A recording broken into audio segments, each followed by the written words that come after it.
Hello and welcome to Pop Snitch Podcast. I'm your host, Rachel. And I'm Brandon. Hey, we are freshly back in New York City after spending a week in the South to see our families. And last night when we came home, our dog thought that he was living through numb because the fireworks were insane in New York City this year. Yeah, I mean, he's out of control every single time, but this was especially bad. And Yeah. we talked to our dog like he's an actual son. So we paused all of our TV shows and sat him down and we're like, we're going to protect you. There's nothing that's going to happen tonight that's going to be, that we can't protect you from. So don't freak out, blah, blah, blah, blah. And I mean, he's still freaked out.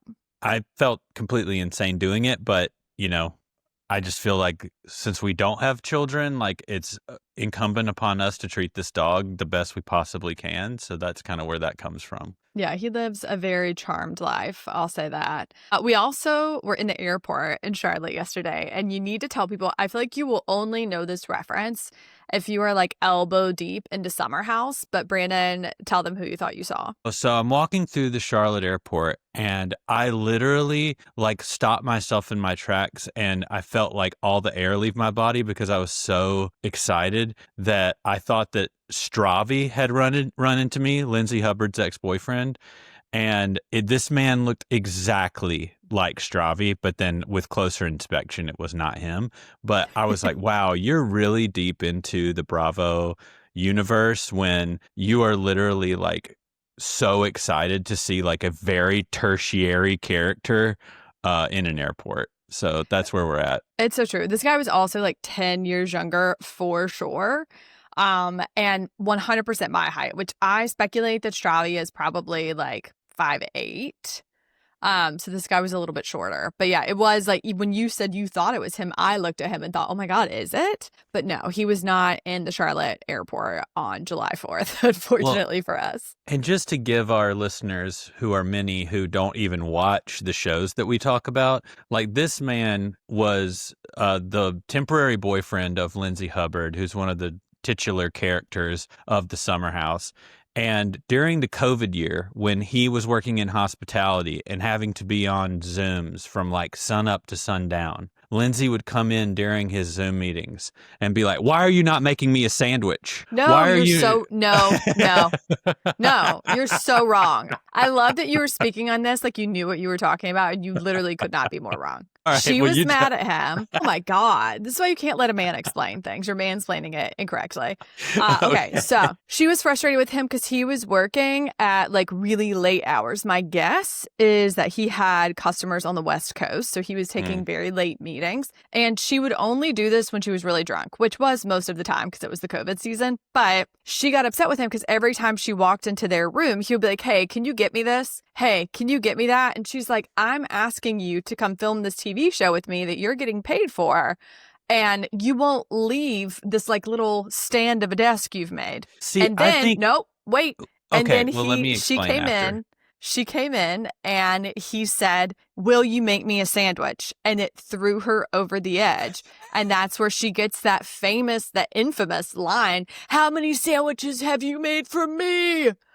And good point. So you were so off base. What I will say, this is what I love about watching these shows with you, is because I watch these shows as a complete and utter blank slate. I don't know anything about the people. I don't know what's going on in their private lives. I don't know backstories. I don't know anything. And then after the fact, after I've already made my assumptions about who these people are and who's the villain and who's you give me all of this backstory and I'm like, wow, he really was a jerk, or she really was, a jerk, or no, they're completely, in a court of law, they'd be found not guilty because of this information.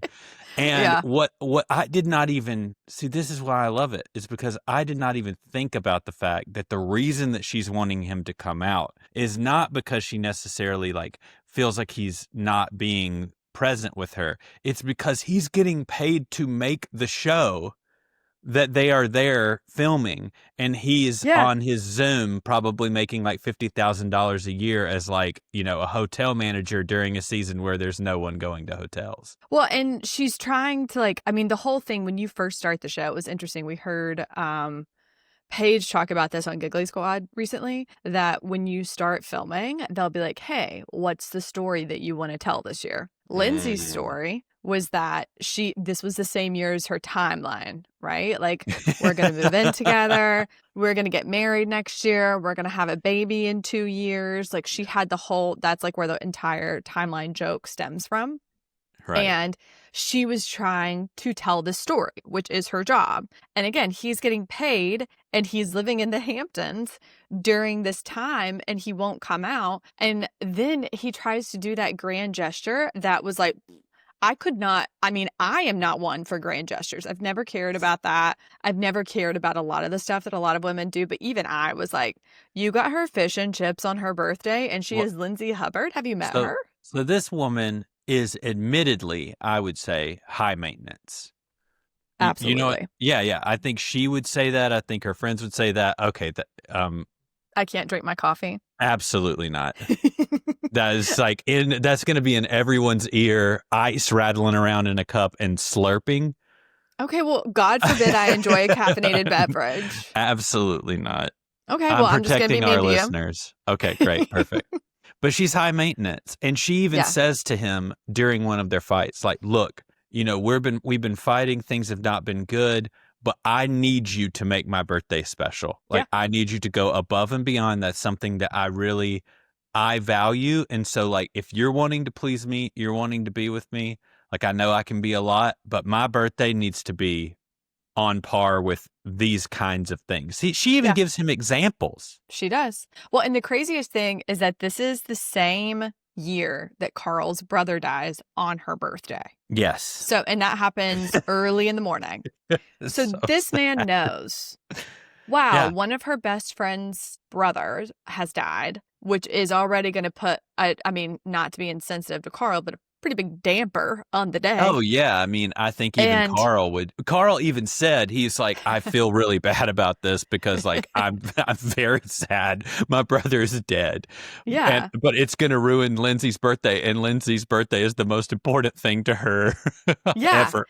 And knowing all of this information, Stravi gets takeout and puts it outside on the windiest day possible. The fact that her entire breasts were not out the entire time, which she loves bringing them out, but it was like windy, things were blowing off the table, everything was in styrofoam. It was tough. There were no candles laid out, or if there was like 2 little votives.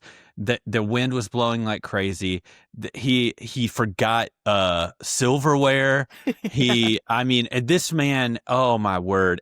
And like, she, to her credit, and this is why, like, I will not allow people to rewrite history about Lindsay Hubbard. She tried with everything in her countenance to hold it together for him and say, thank you so much for this. Well, I he really was the one that it. was like, I worked really hard on this. Are you not grateful? And that broke her. Yeah, she was fully going to eat it and be like, maybe this, and probably break up with him because of it. But she was going to be like, I don't think she was going to eat it. But no, that's what I'm saying. Like, but she was going to say that made the decision for her in that moment. It's like, if this may be all he's capable of, and if that's the fact, then we're not going to be together. Yeah, and this is the same guy. Another infamous Summer House storyline is that she was like trying to explain to him why their communication was so bad, and needed him to like let her know that he heard her, and he sent her a PowerPoint of their relationship, and she was willing to take that as romantic until everyone was like,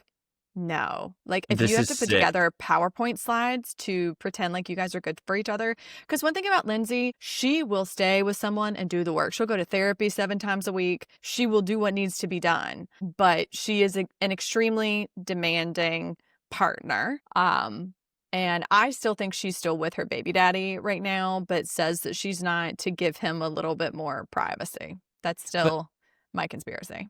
But I think that another lesson here is that for women, like, if you are communicating to that level, like, this is important to me, it needs to be this certain way, or I will be upset, and then your partner can't meet you there, that's time to shut the door on it. Yeah. And honestly, she's so lucky that they got into that fight and she didn't settle for him. Imagine being married to Stravi instead of having a baby with this incredibly wealthy, handsome man who's like in love with her. And she's got this like ginormous, incredible apartment now.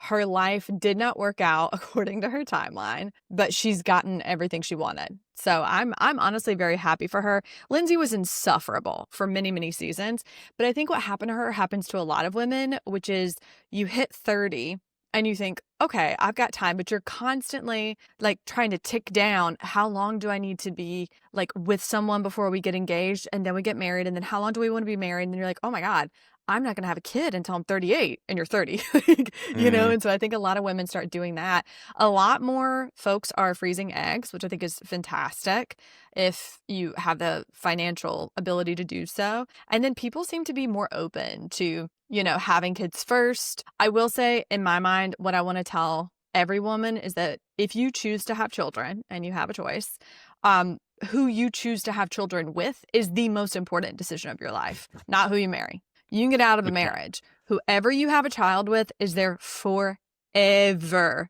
So you better make sure they're the type of person who won't try to take custody from you, who won't make your child hate you, who you could co-parent with in a bad situation. Like those are the things you need to be paying attention to. Yeah. I mean, a marriage is much harder or much easier to get out of than the person that you're going to be with, raising a child with. Yes. And I think Lindsay is also something that we'll talk about when we get to the breakdown of all the episodes of Love Island this week. She and Danielle both, especially when they first got on, were such guys' girls. Like they really needed male validation and attention and wanted to just go out with the guys. They were pretty mean to all of the girls who came in. They were straight up mean to Amanda when she was young and early on. And then they started calling, you know, Hannah and Paige and Amanda cliquey. And it's like, what did you expect? You guys literally left them out of everything. But I honestly feel that because I was like that when I was younger too. Like, oh, girls are just kind of drama. And I'm not drama. I'm a guy's girl. Like, I feel like those of us who are elder millennials, all of the movies, all the things we were watching were like, if you want to be cool, you need to be what they would call now like a pick-me. Like, I actually really like sports. You know? I feel like guys would accuse me of being a girl's guy. Yes, proudly. Proudly. You are. I stand for the women. Yeah. No, I will say people have been surprised by me before. Yeah. Right. I've walked in and they're like, what? Right. Oh, yeah. So, but I like that about you. I cannot imagine having a partner or a spouse that I would have to worry about taking like in public or to hang out with my friends. I know that if I have a bunch of girls over and you're not here, they're going to be like, oh my God, where's Brandon? Like, is Brandon coming? Because a couple of things. One, you will ask every single person something really specific to them that you're curious about. And they will be like, oh my God, he remembered this from our last conversation, which is so sadly unusual. And then you will like watch whatever show we want to watch. If we want wine, you'll go get it for us. If we want food, you'll go get it for us. And my friends are your friends. They adore you. Is this not par for the course though? Like, are people coming over to someone's house and all the women in the room saying like, I'd really like wine right now, and the husband's just like, I'm gonna go back here and watch the game? Literally. Like, I'm not kidding. It is not normal for a husband or a partner to like want to be involved and interested. Like, I think some men tolerate it and are like, sure, I'll go. It's kind of like the guys who are like, I'll go get the stuff so I can like escape this house full of women. And I'm like, do you feel better? Do you feel more manly? I'm sorry women hate you and made you this way. I like being surrounded by women, strangely enough. It's true. It's why a fixture in our decor in our apartment is boobs. You really like being surrounded by them. Well, why not? I mean, it's my home decor. Art. I know. People come over and I'm like, I know it's very breast forward. Yeah. You're just going to have to accept it. One of God's greatest creations. Like, okay. I mean, truly. Speaking of milk, did you... What a segue. Wow. Can you tell everyone who you figured out was a new cast member on Summer House? Oh, You've got this. So thank you. You're welcome. O'Sheen from Southern Southern Hospitality Hospitality is in the Hamptons this weekend hanging out with Wes and Jesse and Kyle and Carl. So and this is the first weekend of Summer House, usually is 4th of July weekend. So it is. I believe that either we're in the middle of a Southern Hospitality crossover episode, or some of those people are in the Summer House. Maddie was also up at in the Hamptons this weekend, so I'm not sure DJ if it's Maddie. Yeah, so I'm not sure if it's a crossover episode or she was DJing a party for them, but yeah, there's she definitely and Kyle some are DJing. There's some sort of crossover thing happening this weekend, so I'm excited about that storyline. Interesting. But yeah, O'Sheen has an OnlyFans where he drenches himself in milk. He's called the Milkman. The Milkman. I found him vile. I hated watching him on Southern Hospitality. He's just, this is mean, and I don't care because he's a boy. He's not hot enough to be that gross, you know? Yeah, I hear you. In my personal opinion. And I've never laid eyes on him. It's just like through the screen and people read differently. But no. And I find everything he said was so crass and gross. And I, again, am not a prude, but I just am like, do you have anything else? Like, okay, ha ha ha, first time. And then I'm like, have you read a book? No. Do you follow the news? Like, there just is no depth to what's happening inside his brain. And he was just constantly trying to bed women and then pretend like it didn't happen. And I was like, okay, we've seen 1,000 of you. That's not interesting. Yeah. Like, go away. The Austin Krolls of the world already exist. We don't need another one. Which it brings me to one of my next thoughts was about Kristen Cavallari's new series. One thing, I saw this woman talk about it on TikTok. I wish I could remember her handle.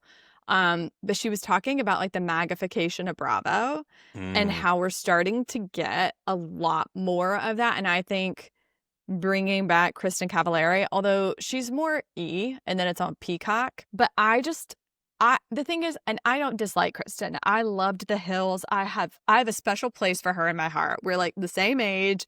I came of age with Laguna Beach and The Hills, and I respect the fact that she has been able, I mean, unlike any of her other cast members, to stay relevant through the years. But I just find her to be a little bit grating. I think the idea that she would go like sell out these little things for her podcast, I'm like, okay, I mean, good on you. But anyway, her friendship with Craig and Austin makes a lot of sense to me.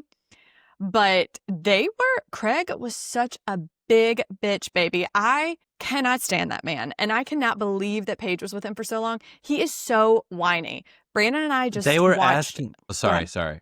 Yeah, so they were asking him to film like some content for her, as part of him being there. One TikTok. And he could not be troubled. He's like, I think I've done my job for the night. And he's like, my microphone was on, like discovering that they were going to see, that we were all going to see that he's being just such like a little wiener about everything. He's just such a man-child. I really can't get over it. He's a man-child who thinks he's a man. Like, he goes on to this knowing he just broke up with Paige, knowing that he had overlap between Paige and Kristen.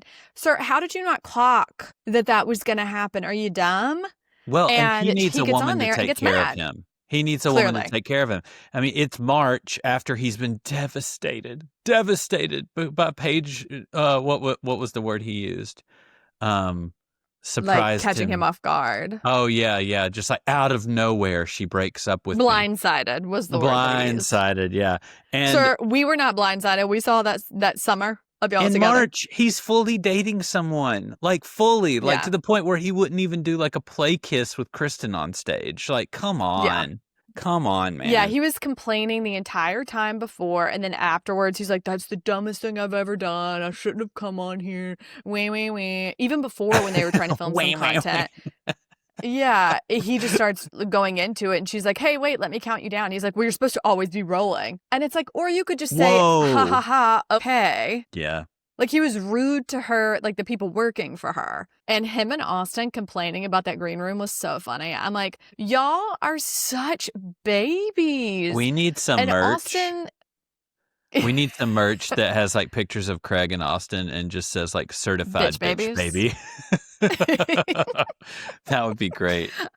I would love that, and I would wear it proudly. The thing about Austin is, like, Craig is, I can take his personality out of it and say, objectively, he's a handsome fella. I find his personality to be disgusting, and so I could never be attracted to him, but I can objectively see that. Austin's just tall. That man is just tall. He's got a face card you would decline. I mean, I cannot understand how people like Madison LaCroix, Cierra, all these beautiful women are obsessed with him. I mean, like, his roster is impressive. I will say that's the only good thing I can say about him. Yeah. And he is honestly like living proof that women will degrade themselves for a man with a sense of humor. Well, no, even beyond that, a tall man with a sense of humor that you've brought into it, the height blindness. Well, the height blindness is real. Yeah. There's another merch idea, 100% height blindness. Well, yes, there's height blindness with Austin, and then there is falling for the funny guy, because that's what happened to Cierra with West too. West is charming and funny, and I personally like West, but he would be a horrific boyfriend, and I think he would admit to that. But yeah, being attracted to Austin Kroll is truly so. I will never understand it. I'm like, I just could look at him. I could never kiss him. I don't know why. There's so many guys on TV that I look at them and I'm like, I feel like your breath stinks. Oh, do you think that his breath stinks? I just feel like he would eat like a piece of beef jerky and try to kiss you. You know? I think that's like a assumption you have about Southern men, that they'd eat something disgusting and then try to kiss you. Yeah, like a Slim Jim and a Dr. Pepper, and be like, all right. That actually sounds like something you would eat. And then try to kiss somebody. Projecting. Yeah, I think so. You're the kind of person who eat a whole entire bag of beef jerky and suck down a Dr. Pepper and be like, want to make out? As I fart. Now you putting me on blast. God forbid I let out a bodily function. That's true. Okay, well, shall we get into the Love Island of it all? Oh, wait, I wanted to ask you if you ever figured out what a Labubu was. So, I mean, a Labubu, from what I understand, but to not understand its significance, is just like a little keychain that's way too big, that is like some sort of like devil rabbit that you attach to your, like, you know, $30,000 bag with a carabiner. And it's literally just a devil bunny. Is that what it is? It's not a devil bunny. It's like a doll. They're all bunnies. They all have they have ears, and yeah, they're like little. Well, and people are buying clothes for them, so they're buying the accessory. They're buying the accessory to their accessory, their bag. And it's what they're calling it, a bag charm. What did you call it? Devil bunny. No, you were trying to explain that. What do you mean? So they're buying this bag charm, and then they're buying clothes for the bag charm. The bag charm is way too big. I mean, that is my biggest complaint about them. They're the size of a stuffed animal. It's hideous. And here's my thing. I'm not going to yuck your yum. You want to get yourself a little Labubu, you go right on ahead, baby. But you couldn't pay me to wear one. Aren't they made by that same company that makes the weird little dolls, like Funkos or whatever, with the huge heads? I don't know. I will tell you this. When I first heard Labubu, I for sure thought they were talking about shoes. I was like, is this like a Christian Louis Vuitton? A Louboutin, yeah. I was like, a Labubu? Is it like a specific type of Louboutin? Like, what are we dealing with here? And then I did a quick search and I saw those terrifying creatures. And I was like, people are purchasing these and putting them on their expensive bags. You demon this is something Smurf. Only rich people would do. Only rich people could take an expensive bag and be like, how can I make this look stupid? Well, Amanda inexpensive. Amanda Batula did an unboxing of hers, and I was like, "What are we doing here? These little boo-boos." People need help. Like, seek help. Get in the comments and tell us what is happening. I'm not a Labubu fan. I don't get it. I like the name. Saying Labubu is fun. I mean, I am in merch mode right now. I mean, I think we should make our own Labubus, and Of they're little, and us. they really are demon, demon bunnies. They really I'm are telling you, so we're gonna make ugly. money. We're gonna make money. Yes. So I guess if we can get all like 100 of our listeners to purchase something, we can make Yeah, some money. absolutely. Our Shopify will be opening next week. Yeah, buckle up. Also, you can watch these videos on Spotify now, thanks to Brandon Oh being yeah, hunched over his laptop all week and communicating with Spotify HQ. yeah. We couldn't get them uploaded for some reason, and then now all of our episodes are video episodes on Spotify. So definitely Beautiful check job. that. Check us out there. You can look at our beautiful faces while we speak to That's you. right. While we talked to you about Labubos. Well, this week, while we were in North Carolina separately, Brandon went to go visit his family and I went to go visit mine because sometimes you got to divide and conquer and get in there and see the parents and make sure everybody's good. And then we all got together and had a big dinner. But while we were gone, Brandon got his family hooked on Love Island and Mm-hmm. I watched it in my room because if my mom hears a curse word, she acts like it was a gunshot to the heart. And so she just was not prepared to hear the youths speak. So we watched all the episodes. We didn't do a Wednesday episode because trying to podcast whilst at our parents' was just a no-go. Impossible. Yeah, my mom literally Impossible. was like, "Rachel, what are all those videos I keep saying?" And I'm like, "It's a podcast that me and Brandon are doing." She was like, "Podcast." I'm like, "You know what? Don't worry about it. Don't even watch them. Yeah, Stay yeah. off. Well, yeah, it's very Stay off the important that she Facebook not page." watch them. I know. But anyway, so much happened, and I had to get on TikTok. I had to take to the talk and talk through some of this because the internet is divided, and the people who disagree with me, I fear for all of us Well, let's hear living it. in a society. Okay, well, let's break it down bit by bit. At the beginning of the week is when we've done the recoupling. We're back in the villa. Everybody's together. There are way too many people. And essentially, we have Pancake Gate number 2 with Huda, where she sees that Chris is not bringing her as many pancakes as Shelly, that he's gotten Shelly a flower. And I appreciate that she noticed that and was like, "Hey, you're making me feel like a side chick." And he was so good. He said, "Side chick? What?" He just mirrors her. He just so clearly knows how to deal. He said unstable women are attracted to him. And she didn't clock that he was talking about her. She said, "You think I'm unstable?" Huda, America thinks you're unstable. And unfortunately, there are like 1.3 unstable people who want to follow you and support you. 1.3 million. Yeah. Yeah. Yeah. Alarming. Anyway, so she talks to him.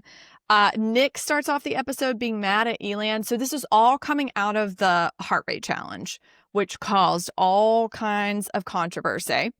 And I am fully on Team Shelly for this because Huda was really out of pocket. I also clocked that Iris and Nick got each other's heart rates up the highest. And I do think that that may have had some input into what happened 2 nights ago, but we'll come back to that. So we start the beginning of the week with them kind of like debriefing that.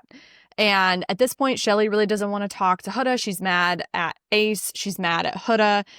Alandria has, gotten frustrated that Taylor didn't kiss her. She's still living in a dream world where he's still exploring her. And it's like, he literally isn't even talking to you. Nick was mad at Elan for getting Cierra's heart rate up. Cierra got Elan's up, but Nick literally licked Alandria's foot and sucked on her toe. So why are you so mad, buddy? Why are you so mad? I mean, the biggest thing with all of this is they've been playing around with this idea that the challenges are just the challenges. And this is the first time that idea has been challenged because now there's all these cross feelings. Like back in those early days when they were doing those kissing challenges and the baseball challenge and all of that, like people were kind of coupled up and they were like, so, in these challenges, let's like go hard so that, that we win or we, put on a good show or whatever. But now there's some real like discovering going on. Like I have 2 people that I'm equally interested in and we're participating in these challenges. And I it's think really that's late for that. what's happening. Yeah. Oh, absolutely. Absolutely. Well, and if you've watched the UK, you know that the heart rate challenge is usually like they'll kind of grind on them a little bit, but it's like kissing the neck or doing this or that. Yeah. What happened there,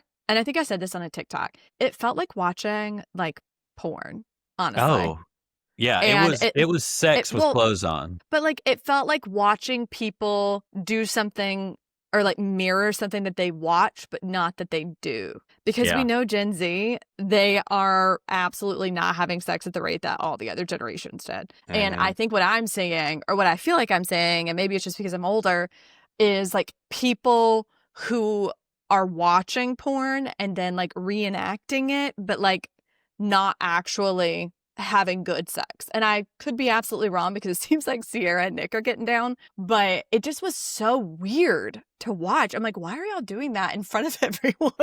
Well, and another question is, was this challenge did not impact the vote or anything like that, correct? Well, I think it did to some degree. I'm saying like as far as they understood. Like, no one was voting on it. This wasn't for anything. Huda pulling Ace to the middle and literally clapping his face betwixt her cheeks was wild. And like, I gotta hand it to her. She has moves that would break my back. Like, I don't know how she learned how to do everything she did, and like, good on her. Right. But the fact that she went berserk when people even thought about choosing Jeremiah for a challenge or kissing him or touching him in any way, absolutely lost her mind in that baseball challenge. And then had the audacity to like twerk Ace's face in between her butt cheeks and look at Shelly and say, it's just a challenge. I mean, they cut away from it on a show that has no rating. Yeah, exactly. I mean, that's how that's how over the top she went with it. And I just can't, everything about Huda is about Huda. Like, she is telling Alandria, Alandria, do you think I'm a bad person? How's Alandria supposed to answer that? Because all she wants to hear is, no, you're not a bad person. Yeah. And she can't take any responsibility, really. Even when she ends up talking to Shelly, she's like, I was hurt that I hurt you. And I'm like, why are you centering your hurt when you did the thing that upset Shelly? Like, why is it about you and your single tear? But it goes back to even the stuff she's been saying to Shelly the whole time. Like, I chose him for you. Even though, like, I'm obviously pursuing him and he's my only option in this house or in this villa, I did it for you. You should be thanking me. I mean, it's just absolutely wild. I hate watching her. The people who are obsessed with her, I'm like, y'all are not okay. What she does is she holds everyone hostage with her feelings, and her feelings are the only ones that matter. And when she does messed up stuff, she cries because other people are mad at her, not because she's done anything to them. Like, she is the victim in every story she tells. And I am so sick of watching it. And I'm sick of watching her be coddled. Well, I'm like, some of y'all didn't grow up around too. Narcissists, and it shows. The editors are too. Because they'll just like keep cutting back to her face like, oh, I know, her pouting all the time. I do fear that they are trying to set us up for a Huda win, and I'll explain that more later. Well, they may not be able to control it. They may not be able to control it because she's got so many followers now that are voting for her. Well, let's talk about the postcard challenge. This is when things really began to devolve. So the heart rate challenge started to show some cracks in these friendships because up until this point, that was also when Nick and Cierra were like, we're closed off. That's the first couple that's closed off. Usually we have people closed off going into Casa Amor. So it was like wildly late. Then we go into the postcard challenge, which is like the standing on business. And people talking about standing on business but doing anonymous notes was wild. Most people put their names on it or copped to what they asked. But the things that stood out to me were Ace calling out Shelly after they had already had that conversation, and then getting furious when Austin was like, why are you trying to run the villa with your minions? And I mean, you could just see the rage. I know, but he couldn't believe that Austin could tell. Well, and Austin was right. He's so smooth, man. Ace thinks he's so smooth and that he's flying under the radar and that these very obvious manipulative moves are not showing. And man, I don't know what more you need to see now. Like, we all see it. Like, yeah. Well, and then the funniest thing to me, what Ace is really good at is deflection. So he takes what Austin's saying and spins it on Amaya. And then they all just like keep dogging on Amaya. And I'm like, you guys are psychotic. But when Ace said, as a 5'10" man and you're 6'5", I'm going to stand. And I was like, 5'10"? 5'10". Question mark? Wearing his platform heels, maybe. I mean, we've seen him walking next to Chris. We've seen him walking next to Shelly. If that man is an inch above 5'6", I'll be shocked. I would guess he's 5'6". That would be my guess. 5'10" is a dream. 5'10" is like maybe even above average for like average at least. I don't know. All I know is that man was standing on a box. He wasn't standing on business. There's no world where he's 5'10". No. He is, and he's got, I mean, Napoleon had an Ace complex at this point. Like, he really, at that particular challenge, thought that he was going to be able to wrap this up. He was like, oh, I got this. I have to give it to you. That's a great line. Napoleon had an Ace complex. It's true. I cannot believe the chip on his shoulder. The day before this, I'm going to war. I'm not even worried. And then that day, why don't you like me? Why are we still exploring? You literally were the one who told her prior to Casa Amor that we need to still be exploring. And then you're mad that she's doing literally what you said. I do really like the fact that it really exposed that I think a problem with a lot of like relationship type things that you see in media right now, that like men are asking for women to be this like completely unattainable thing where it's like, I don't want you to try too hard or to act like you like me, but I need constant reassurance, constant, you're the best. Oh, you're great. You're like the affirmations, but also like, don't try too hard. Don't call me baby. Don't want to see me when I don't want to see you. And like Amaya being like, this is who I am. Like I come with a lot of energy. And I think it's Chris. Is that the guy who likes her now? No, Brian. No, Brian. Brian's like, this is my experience with Latino women, and I love it. Give me more. Give me the passion. Give me the, we call each other baby. That's what I like. Yeah. And I'm like, finally, someone is like meeting her energy. And the fact that people went after her in that challenge, man, that's what catapulted her the next night. She was already going to be up there, but people were sickened. And what's crazy about Ace, I feel like he read the art of war and how to breadcrumb women as like a way to go on the show, because he thinks that he's like playing chess and they're playing checkers. But you see that there's no woman who's going to meet him. He's mad at Amaya for giving him too much affirmation, for being too lovey-dovey. And then he's mad at Shelly for not being all in with him. And it's because he's tried to keep Shelly at arm's length over and over. He chose Amaya instead of her initially, and then he was mad about that. What else? He told her to stay open into Casa Amor, and then he was mad about that. And so and the other thing I've noticed is that he and Chris both have mentioned, like, I'm not going to chase anybody. And I just think that's so interesting that they're like, I'm not going to chase anyone, but I do expect you to somehow be submissive, but also a breadwinner, but also don't tell me what to do, but also take care of me like a mother. No, and I'm like, what do you want? It's completely off. Let's talk about the other big story from that, which is the Taylor, Alandria, Clark of it all. Okay, so Alandria finally had her big one. She finally came after Taylor, and I think you and I might feel differently about this. I felt like it was too much too late, where I was like, Alandria, like now. And the thing is, I really like her. I think she is a good person.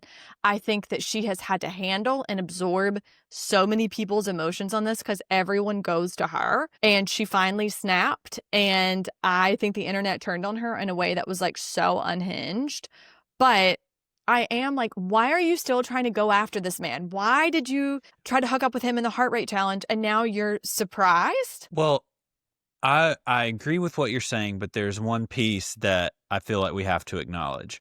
Okay. And that is the fact that even after she had come back, even after he chose Clark in little scenes that we did not see prior to that, he had still been saying, I want to keep open to us. I want you to be, still thinking about me. I'm still thinking about you. I'm not 100% done with you. And if he said that even one time, he's wrong for that.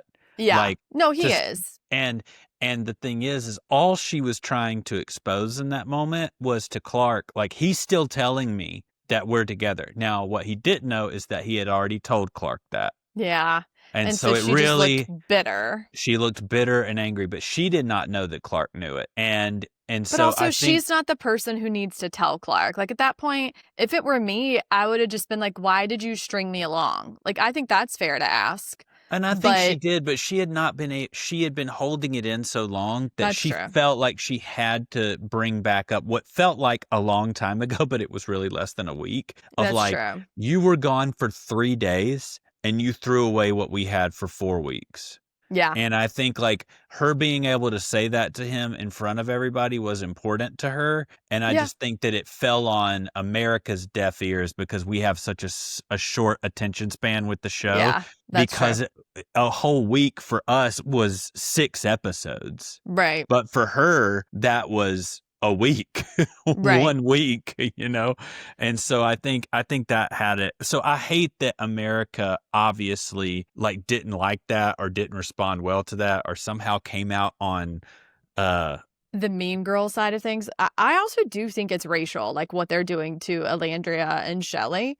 That, like, oh, somehow Huda has held everyone hostage forever. And I know Huda is like half Palestinian. Like, I get it. I get that it's not a white person versus a black person. But there is something called like colorism. And there is a lot of that happening there where, like, these women, Shelley and Alandria, like I said, have been poised, they know the story that these shows like to tell of an angry black woman, and they are being careful not to be that person. And they have one crack, one moment where Shelley is kind of speaking out of both sides of her mouth about the Chris and the Huda and whatever, but also making valid points. And it's just frustrated. Shelley doesn't even lose it. She's just like, I'm frustrated right now. And people lose their minds. And then Alandria just gets mad at Taylor.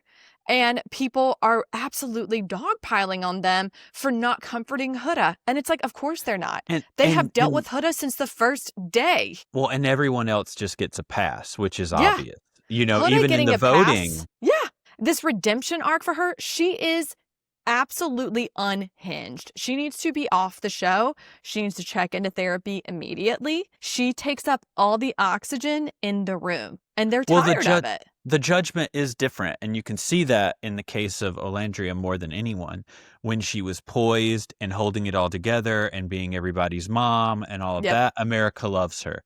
The moment that she speaks her mind, then she's bottom of the middle of the pack. And I'm like, dang, just because she the was person the top that you 2 or 3 weeks ago. Just because you're the person who is going to speak her mind and say what needs to be said and finally doesn't have like 100% decorum, America's like, nah. It was absolutely infuriating. And then, I will say, and this is probably an unpopular take given the voting that we saw the other night, I actually think Taylor was right.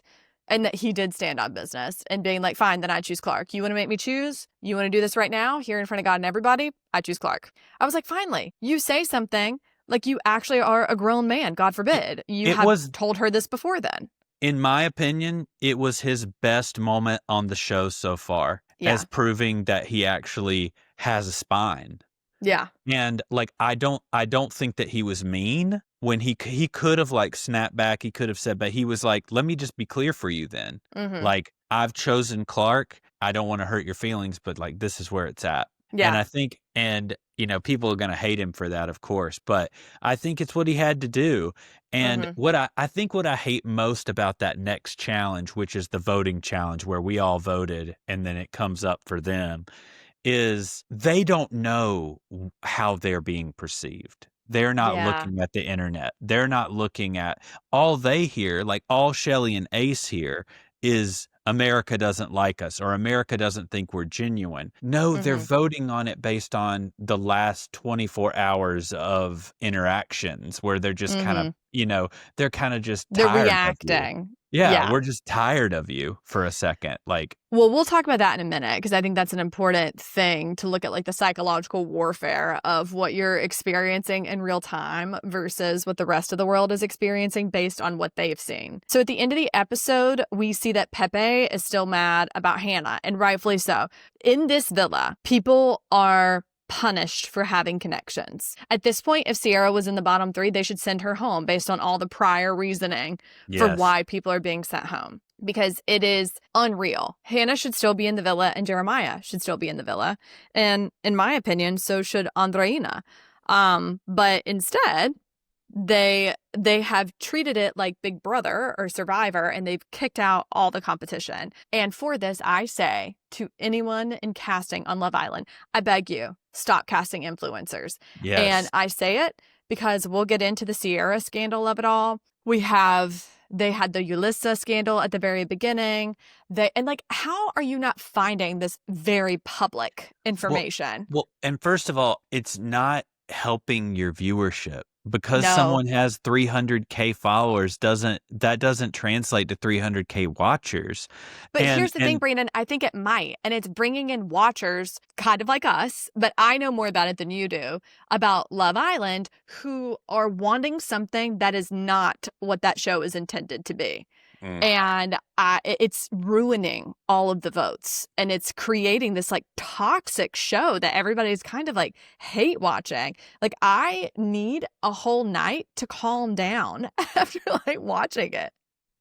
Yeah, personally, I just feel like it would not affect the voting at all if they or like I don't think it would affect the show's popularity at all if they chose people with 1,000 followers. Yeah, I think it shouldn't be like above a certain amount, because that's the only reason that Huda and Ace initially were so like highly ranked when it was clear that a lot of people didn't actually like them. They had a lot of previous followers, and it was so annoying.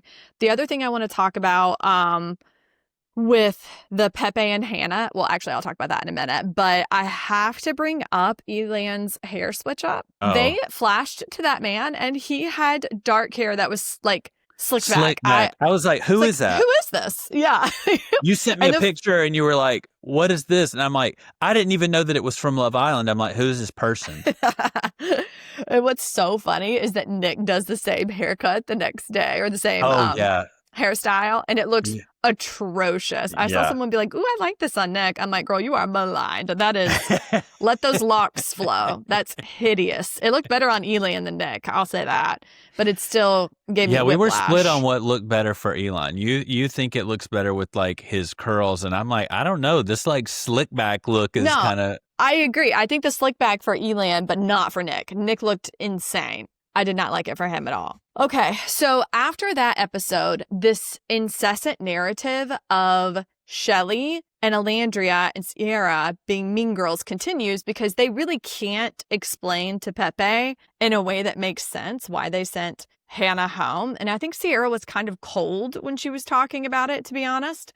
And people did not like that. Then it cuts to the very beginning of the next episode is just Huda pouting. Huda's sitting like it's 2020 and we're social distancing. She's like in the same room as the girls, but off to the side, being so quiet, it's loud, begging without any noise for someone to ask her what's wrong. Just with her little eyelashes clumping together, just sitting around in Chris's shirt. And I'm like, and this is what I mean by holding everyone hostage with your feelings. She's not even saying a word, and you can tell that the air is thick.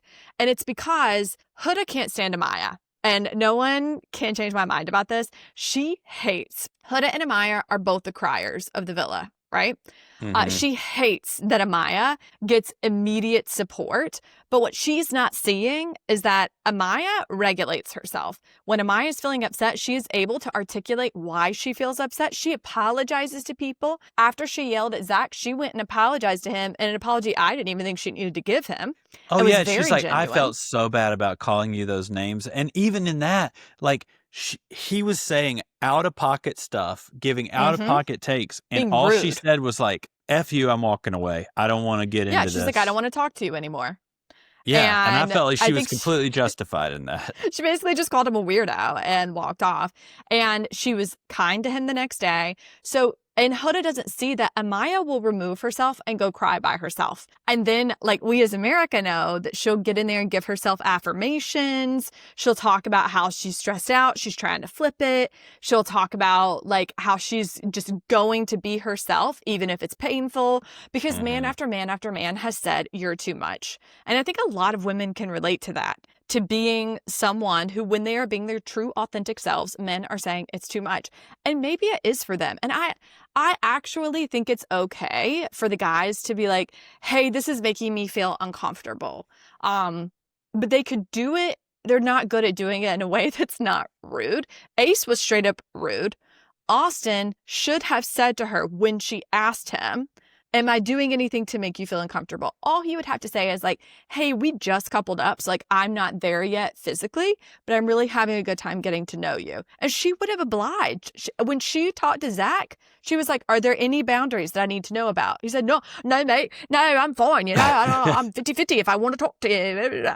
And I'm like, and now your little bitch ass is going to sit there and be like, well, actually, I didn't really want to kiss you when we were there. And but, you know, I felt like I had to, you know?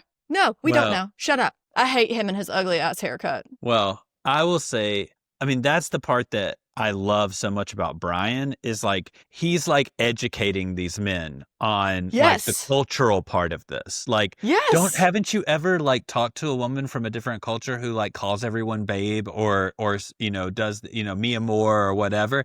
And the guy's like, what? And he's like, yeah, this is just part of our culture. It's how we talk. And he's like, and you think she's crazy because like you are making out with her. You are like giving her all these signals. And then she starts calling you baby or like rubbing on your back. And you're like, hey, get off me. Get off me. I have a boundary. And it's like, okay, relax. Like you can say without being mean. Whoa. And the thing is, she is sensitive. So if you say something to her, she will cry. But she will sit there through her tears and be like, I hear you. Okay, like she's trying. And I think that she is one of the reason that America loves her is that she is vulnerable and she is absolutely herself. She's so authentic and it just like seeps through because the truth is with Amaya, most of us were kind of annoyed with her in the first couple episodes we saw of her. It was like, whoa, girl. And then we watched her regulate. We watched her do her affirmations. We watched her apologize to people. She checks on, she's such a nurse. Her capacity for Huda and these other people, when she sees anyone is distressed, she went straight to Iris, the only one to go to Iris that morning, straight to her. She checked in on Alandria. You doing okay? I know you saw Cierra stand there. You doing okay? She checks in with Huda.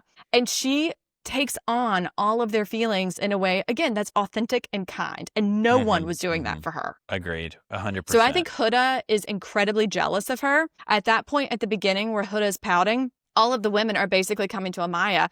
Mind you, I think Shelley said something during that scene, but none of them, unless it was cut, really stood up for her. And that was messed up. I want you to even imagine if 3 men came after an acquaintance of mine like any that. woman. Literally. A stranger, the way I would have ripped into them. Like, I cannot imagine sitting there and letting them speak to her in the tone and manner in which they did and just being like, well. And I will say this, even though I hate his politics, I hate who he is in a lot of different ways. I have stood on defending and being an Austin apologist. And the fact that that man thought that he was going to have like a little moment of being like, yeah, everybody at home agrees with me that Amaya's a little bit too much. Man, that backfired on that little man. Oh, sure. He said goodbye at the end of the episode. They said bye. Yeah. Bye, Austin. I mean, that was so wild and out of pocket for him. But so anyway, so we see Huda being jealous. We see Amaya getting the support that she needed. The craziest thing to me was Huda. She's rolling around. Andreina said she's like slamming drawers shut, slamming doors. She is the one who wrote that thing to Pepe that made Grayson cry the entire night. She did not check in on Grayson. She did not let Grayson know. Okay, so Because I didn't quite get that. Because even when they're in bed and she's admitting to it finally, like I No, didn't you were going understand down a what. rabbit hole of the Spotify thing. So here's what happened. Yeah. In that challenge, Pepe asked Cierra, like, why did y'all send Hannah home? That still doesn't make sense to me. Cierra answered. And then Pepe, when he pulled his postcard out, had an anonymous note that said, it's so clear that you still like Hannah. Why are you, basically like, why are you even here, or why are you leading Grayson on if it's so clear that you actually still have feelings for Hannah? Which obviously Grayson was already insecure about. She could already feel Pepe like kind of turning away from her. And so she says that. Immediately, Pepe is like, listen, I'm trying to do this the best I can. I'm trying to navigate it in a way that's like respectful. But I have been caught up on the Hannah thing because I still cannot understand why y'all sent her home when she was the only one with a connection. And Grayson is crying and he's like, it's okay. And she's like, is it? Because she knows that he's not as into her. And it was only 2 weeks ago. Like, this is what you got. People don't realize, like, there's been 100 episodes, but it was only a week and a half ago. But also in the villa, like, time moves so much faster. Like, you feel like you know, because you're just around these people 24/7. And so to her, it probably felt like they had been dating for like 2 months or something. Yeah, of course. That's what I mean. I mean, but it's like, that's the whole problem with this is that, well, it's like their time, their thought process around time is completely shot out. Well, and also, like, all the people who have come off are like, they purposely don't let you sleep a lot. And so people are exhausted, they're stressed. It's like being on reality TV is psychological warfare that we're watching in real time. But anyway, so Grayson's really upset that night because the only postcard that no one said that they wrote was the one that Huda wrote. Huda's the one who wrote that to Pepe about Grayson and Hannah. Nobody knows except viewers and Chris at this point. She gets in the bed and all the girls are saying, like, whoever wrote that is a pussy. Whoever wrote that was so rude. Like, you called a stray. That was crazy. Why would someone do that? And Huda's hearing it and getting mad, slamming doors and slamming drawers because she doesn't like that they're having a reaction to, wait, what was it? One of her actions, which is her key thing is that she becomes the victim in the story. She's like, oh, I did something out of pocket that made you upset, and now you're mad at me? Well, it hurts my feelings that you're mad at me. So she gets into bed with Chris and whispers to him, hey, don't tell anybody, but like, I wrote that to Pepe, and I didn't even mean anything by it, but like, now everybody's mad at me, and they're calling me names, and blah, blah, blah. Girl, they aren't calling you names. They don't know it's you because you couldn't stand on business. You were out there talking all big. Oh, bring it on. I know I'm going to have a lot of postcards. You couldn't stand on business. You sat all the way down. You did crisscross applesauce and sat there like a little child while she took strays and is sobbing because of you. And yeah, everybody in the villa thinks it was a really pathetic move. So she was the only one who didn't take any accountability for that. And then she goes to Alandria and is like, they're having their thing where they're trying to like get back on the same page and have a friendship. And she's like, I'm hurt that I hurt you. And Alandria's like, okay, let's just get back on the same page. Same thing with Shelly, where Huda was like, no, I did bring him here for you. And Shelly's kind of like, you could see Alandria and Shelly both just being like, sure. Okay. And it was Huda trying. I will say that. It was the first time we've seen her take accountability for anything, but it was still such a pathetic apology that I'm like, you really have no concept of how you treat people. Well, and as bad as it was, it actually probably ended up working out best for Grayson in her actual life because she found out, she knew. And even when she gets sent home, it's like, okay, well, now at least you know, like, he was not into you. And the fact that he switched up so quickly and is now like looking like he might even start pursuing Iris is, I mean, it's pretty interesting. Pepe's out there. I didn't like him at first, but I'm a big fan of Pepe now. Well, let's get into the vote because it was so interesting. So part of what's interesting to me about how they did it is that they knew what they were doing that night with that episode because we voted on the rankings prior to the episode, but we voted on our favorite Islanders, boy and girl, after the episode. And I think you can really see the switch up there. Excuse me, I burped.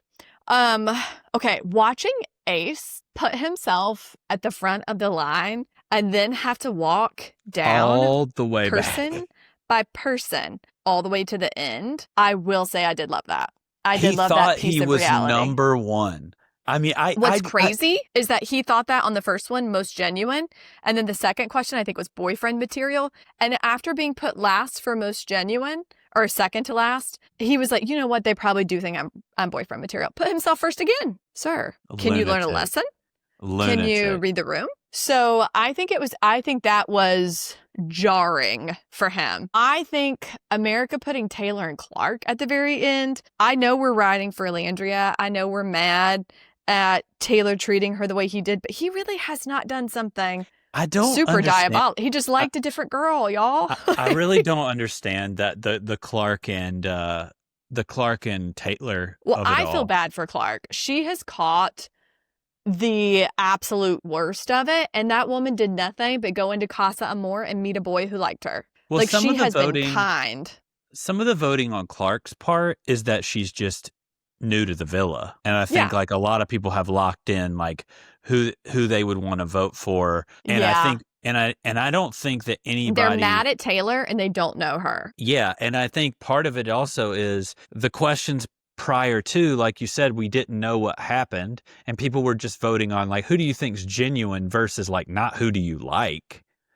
And then I think that the voting after the fact was a little changed, evidenced by the fact that Clark wasn't anywhere near the bottom and didn't even have to stand up there. Well, because I don't think people have a feeling about her of negativity or even think that she needs to be gone. It's just that she's attached to Taylor, and Taylor, people didn't like his response, even though and Taylor told her that. To his credit, one thing I will give him is that he and Clark both handled that with a lot of grace.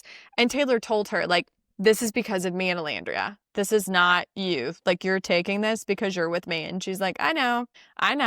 Like, she is handling it. I would be in tears, inconsolable if I had to get slimed over and over. Like, well, I'll tell you who, she took it like a champ. I'll tell you who I would hate to be more than anybody. And that is Shelley. Because of all of the people that I would be worried that America was seeing something that I wasn't seeing, it would be Ace. Yeah. And because like his actions and his words have not matched up even in her own understanding. Mm-hmm. And then you start seeing that America is saying like, we don't like this guy. And then we're going to put him at the end for all these other things, genuine boyfriend material. It's like, what am I not seeing? Like, what am I going to see when I get home? And the truth of the matter is there's not a lot she's fully co-signed the way that he's manipulated this thing all the way through. But I think I would be thinking, oh, is he talking to other people? Is he saying bad things about me? Is he saying one thing, but actually like in confessionals saying that he's not interested in me or that he's interested in other girls or whatever? That honestly, okay, this is my conspiracy about Ace and Shelley. I do think that they knew each other and dated. You're like the Alex Jones of reality TV. Like you guys you haven't found a conspiracy theory that you won't believe. You're the Aaron Rodgers of reality TV. First of all, how dare you? Watch your mouth. I just like it for reality TV. And I do think that they knew each other based on the Valentine's thing, him telling all of his dancers to say Happy Valentine's Day, Shelley. And the fact that she's not more concerned lets me know if I were her and I saw least genuine and I knew that I knew him outside the villa, I would be like, oh, they know. That's why they did that to us. They know. Yeah. Well, and I wouldn't be thinking about him. Well, and that goes back to, I'm not going to talk about, what may or may not be about Taylor because I don't want to be involved in that kind of online stuff. But there is stuff that's been discovered about all of these people. And so my thing, if I saw that America didn't like me, my mind would immediately go to what old tweet have they found? Yeah. What thing that I've done or have participated in? Like what Southern Cotillion pictures have they pulled up? Like I would be so scared. You don't have any of those. No, though. I'm just saying like if I was them and had done any of those things. Oh, I see. Well, okay, so what's different is like we did not have a digital footprint as teenagers. No. And I think that is such a gift because I did not start posting on the internet until I was, 20? And it was stupid stuff. But it never something like racist or crazy. And I grew up in the South. Y'all, what are y'all doing? But yeah, I think like now, I think what's so shocking to me is like, why have they not caught these things? Like the stuff that Yulissa said, the slurs that she said, it was on a podcast that was circulating. Like it just seems like it would be very easy to find this information, and like they were willfully ignorant of it. And so that can get us into Cierra. She posted, I honestly don't know when it was. They're saying it's old. I don't know what that means, if it's like a couple years old or what. I mean, how old could it be when you're 20 or 24 years old? She's 25 or 26. And again, I have a thing where I'm like, y'all do not need to get Botox that early. But so if this was a few years ago, then she's like, what, 22, going to get Botox and filler and stuff like that. And she's labeling out all the stuff that she's getting. And she's saying what she's doing to her eyes. Excuse me, I keep like burping. What she's doing to her eyes. And she uses this C word to describe her eyes looking Asian, essentially. It's a slur that you would put about that. And I do think people have a point online about how when racial slurs are done toward the Asian community specifically, people are kind of like, they're fine. And they ignore the severity of it. But it's wild to me that she put that in writing on the internet as a micro-influencer. It leads me to believe, based on how intentional she is on her speech and all of that, that she does not know the depth of that word and that it's a slur. And that does not forgive it at all. Because why would you say something like that, targeting an entire population as you're trying to fix something in your mind on your face? Like, that's a wild thing to post. I don't think that's the problem. And one of the problems with the show and the way that it can totally, utterly ruin your life is that you don't know that people are out there saying these things and like assuming what you meant by it. And you don't have an opportunity to apologize and say like, oh my gosh, I completely forgot I even posted that. And I've since learned that that's extremely offensive and blah, blah, blah, blah. It's like you're just sitting there acting like your life's fine and you're finding love on an island. Meanwhile, everybody's calling you a racist online, you know? Let me tell you, when that woman gets her phone back, someone call an ambulance. I mean, literally. I would have a heart attack. I'd be Demi Lovato having a heart attack out there. That's the whole thing. It's like, I'm like, I don't even want to be on the internet because like, I'm just fearful that like I'll say something accidentally and not know what it means or something and get canceled. Yeah. So I can't imagine the stress. First of all, only white men think they're going to get canceled with stuff like that. Come on. Well, we do get canceled. Oh my God. Who? Who? Who didn't bounce back? Listen, we get canceled for 6 months and we have to go away and apologize. I know. It's really hard. I know. And then we come back and we make more money than ever. Oh, but we're still so traumatized by our 6-month cancellation. It was so hard. God, go cry. Anyway, I do think that particular challenge was fascinating to watch. You could watch Cierra in real time because you have to remember the last time they heard from America, Cierra, Alandria, and Shelly were the faves. They were safe. Huda was in the middle, right? When they saw, because the last time America voted, Amaya was in the bottom. So when they saw Amaya be at the top in every single lineup and for the most liked Islander of the girls, you could see them in real time being like, oh, wow. This is... Well, perception has changed. Yes. And a lot I think has Cierra happened. Thought she was on lock. She thought she was on lock. And she is in the dead center of all of these things. And seeing Iris above her, I think really bothered her because, again, Iris was in the bottom when they sent Hannah home. And that was the last time they heard from America. And so I really enjoyed watching her absorb that. They obviously, after the stuff came out about her posting that, she was essentially cut, all but cut from, we didn't see any of her, what are they called? Why can't I think? Confessionals. All of that. Like we usually get a lot of screen time of Cierra, and we did not that particular episode, or Nick. And I think that's interesting. I think it's interesting they let her be the deciding vote And you could tell. It's not like they could cut that because they were all standing where they were standing the entire time. So we have to talk about the vote. First of all, Alandria standing behind Austin really threw me. That really threw me. I'm assuming I know she and Austin were friends inexplicably, but I also think that she was trying to kind of throw her vote because I think in that brain of hers, she still doesn't want Taylor to go home for some reason. But I thought that was really odd.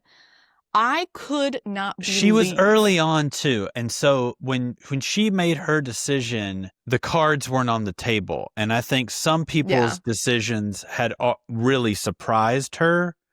Mm-hmm. And I don't think that she was thinking about, I wasn't even thinking about it in that way with the first couple of votes, because then after that, people start being put in a really bad position where it's like, okay, like if I don't do what I think I need to do here, this person's going to go home, versus like, no, I'll just jump behind Pepe because I want to be friends, or, or I care about Austin, but I don't want necessarily think he's the person who needs to stay. Yeah. Well, I think it's interesting because we know the most calculated Islanders are Cierra and Ace, like without question from either side of the villa. And they were the last two to go. So we know that producers know they are the most calculated as well. Watching Pepe get behind Taylor was very surprising for me. But in retrospect, and given what we know now about him trying to connect with Iris, that does make sense to me. And there is a friendship there. So, okay. Who else stood behind Taylor? Do you remember? Nick, Cierra.